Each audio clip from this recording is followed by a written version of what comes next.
The Food Bank of Central New York is a key resource for families and individuals who struggle to consistently put meals on the table.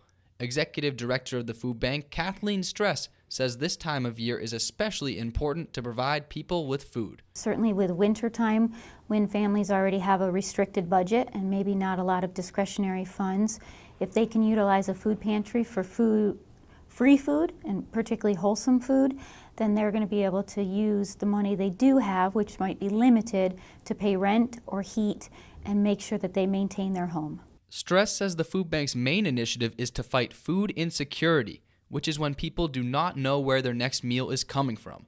This can happen when people have to spend their food money on other necessities such as rent or medication. What we're trying to make sure is that our programs, so the food pantries and soup kitchens, have enough wholesome resources to feed their communities or the people that are coming to the programs. And we want to make sure that everyone who visits our programs is leaving with 3 meals for 3 days. That includes for every single household member.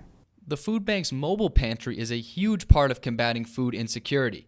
Drivers pick up food from retail partners such as Wegmans, Walmart, and Sam's Club. These stores give up food that they do not consider sellable, but they have not expired. Some foods include fruits and dairy items. Those items are repacked and distributed as soon as possible.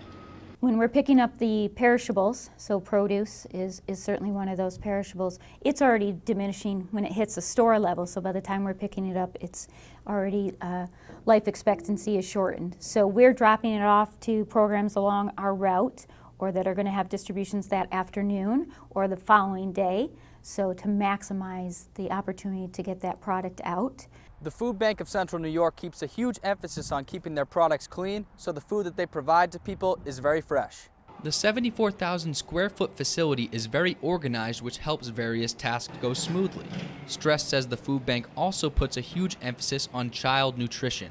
Throughout the school year, the food bank has a program called Kids Cafe to make sure children have nutritious meals after school. It's after-school programs, Boys and Girl Clubs, Parks and Recs, that the kids who are there, because their parents might be working a little later shifts, have access to a hot meal before they go home. The Food Bank of Central New York has an 11-county service area, and Stress says over 169,000 people are food insecure. According to the Food Bank of Central New York website, the food bank distributed over 14.5 million pounds of food in the 2017-2018 fiscal year. Stress believes there is still a lot of work to be done. James Finneral, NCC News.